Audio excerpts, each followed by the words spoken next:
Зашел в цветочный магазин, избил продавца и разгромил торговый зал. Камеры наблюдения в одном из торговых павильонов Набережных Челнов запечатлели момент налета. При этом нападавший ничего не похитил, а после разгрома спешно покинул помещение. Подозреваемого задержали, и уже полицейский мужчина рассказал о причинах содеянного.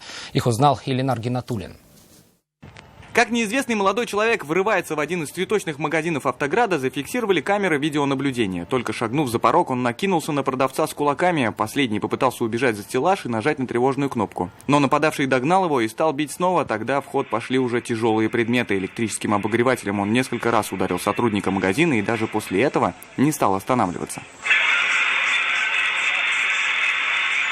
И только разгромив витрины, мужчина убежал. На место прибыли сотрудники группы быстрого реагирования и полицейские. Последние спустя время задержали нарушителя. Задержанный им рассказал, что причиной агрессии стала месть. Якобы продавец накануне нагрубил его возлюбленной, и он таким образом решил отомстить обидчику своей девушки. Сотрудник магазина же уверял, что такого не было и быть не может. Подозреваемого в налете доставили в отдел полиции для дальнейшего разбирательства. Какое наказание он понесет, будет зависеть от нанесенного ущерба владельцу киоска и травм, полученных пострадавшим. Ильнар Гинатуллин, Нафиса Минязова, вызов 112.